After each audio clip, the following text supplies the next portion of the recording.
Good YouTube, Quinn Wade coming to y'all with that playoff prediction analysis on who I think is going to win the series between the Boston Celtics and the Philadelphia 76ers, who just won the play-in tournament against the Orlando Magic to keep their seventh spot.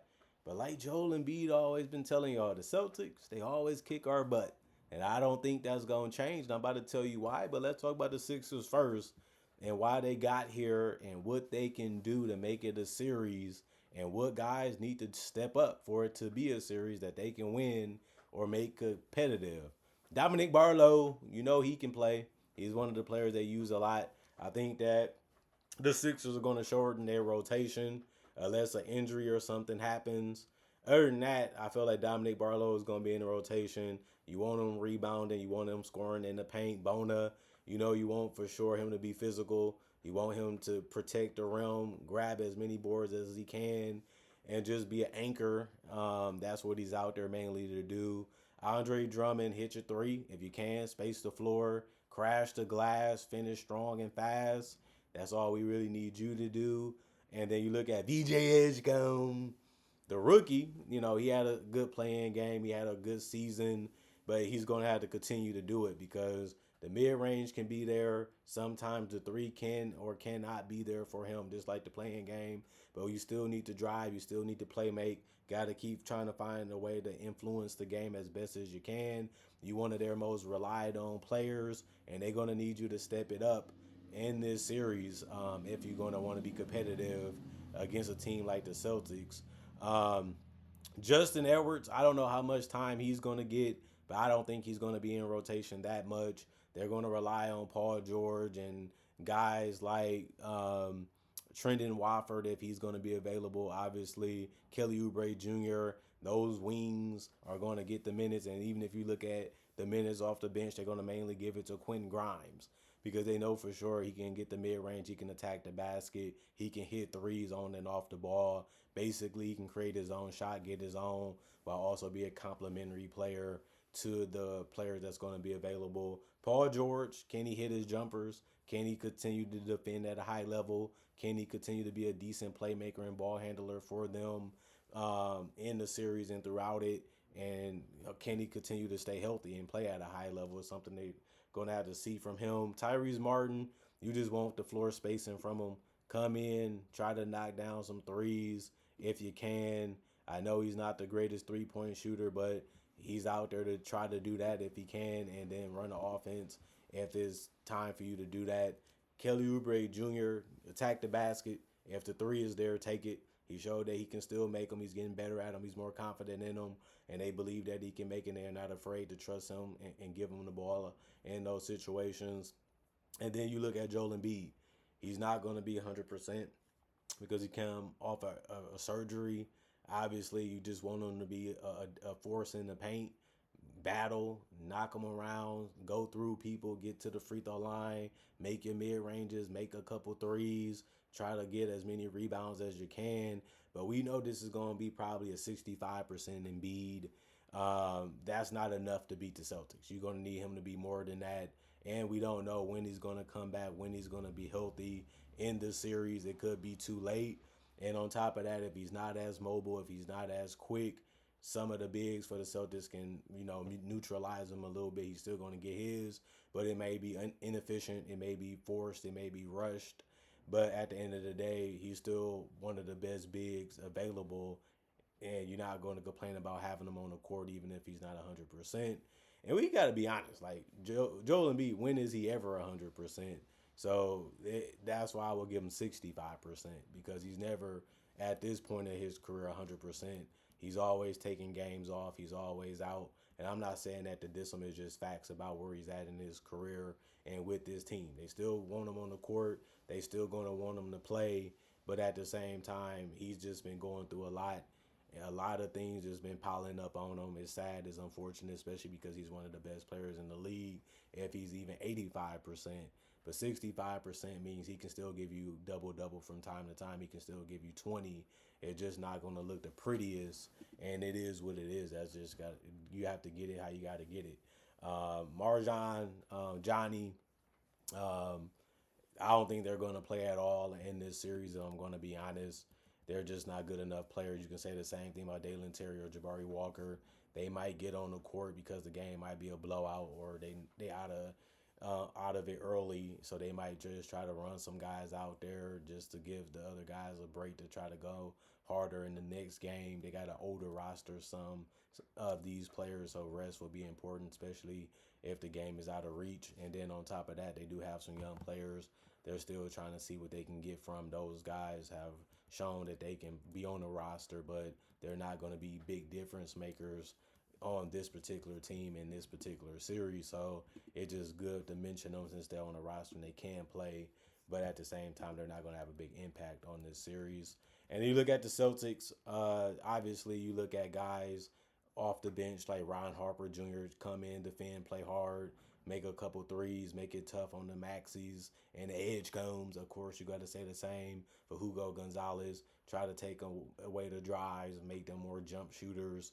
And if you can do that, it makes it tougher for them to be able to win and have a big impact on the game. Peyton Pritchard and Sam Hauser come in ready to move the ball, come in ready to score, give good spacing to guys like Tatum and Brown so they can operate and get their thing going and make it tough on you to make your decisions how you want to guard those guys or them in general, because we know Sam Hauser is always looking to get open.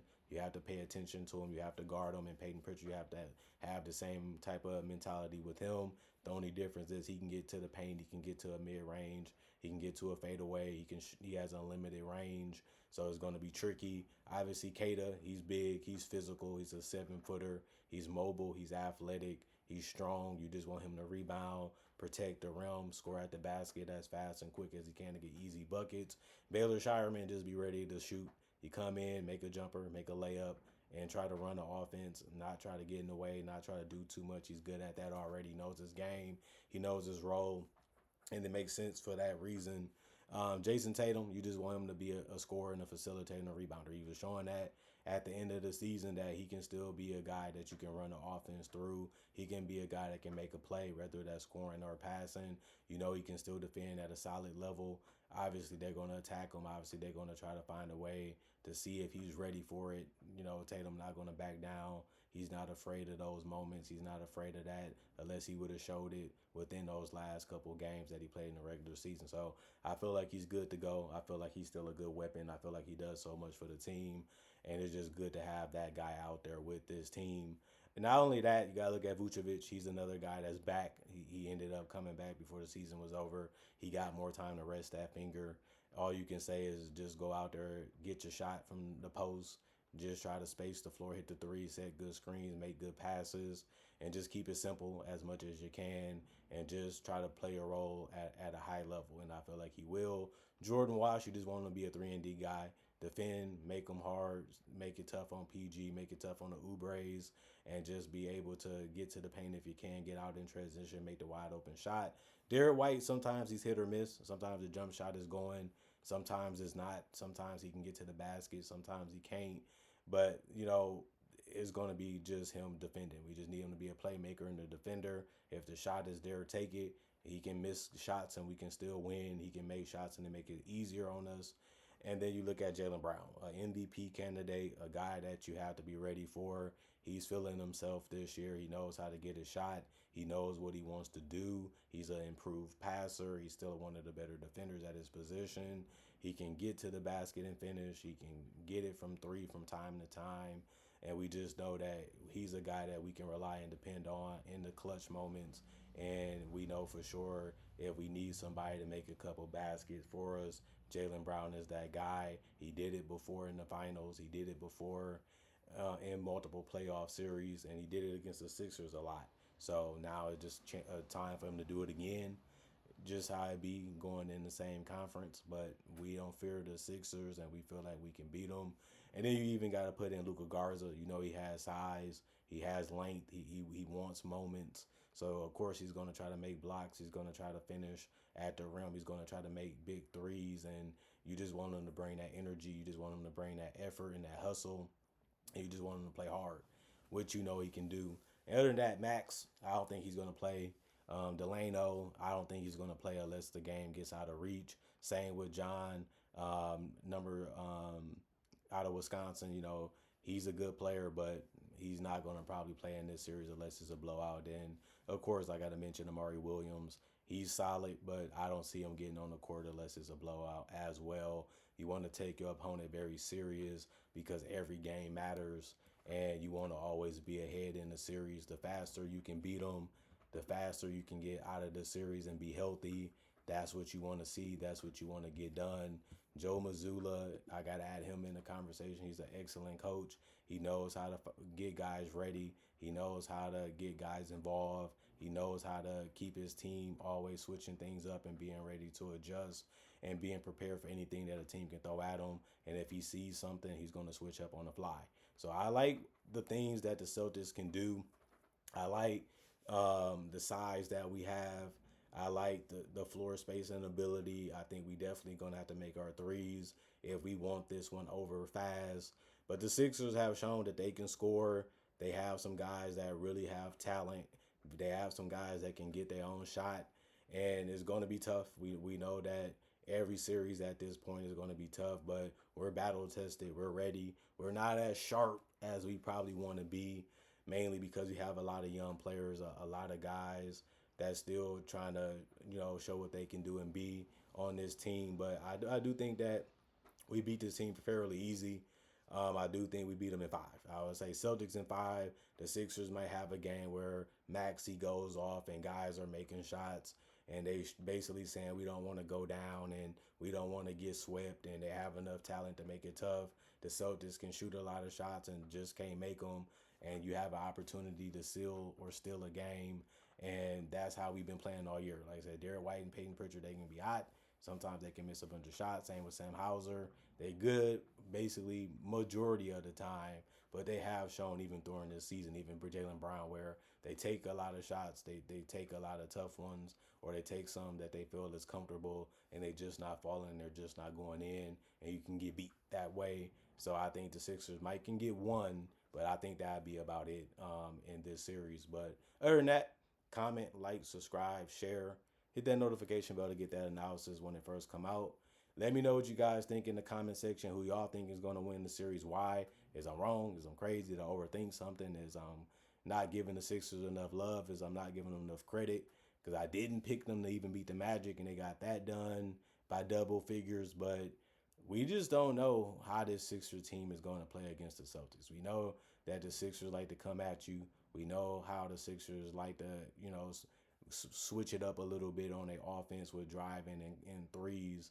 They're a little tough to stay in front of too, and they can make some shots. So it's not going to be an easy series, but we should have enough to get it done.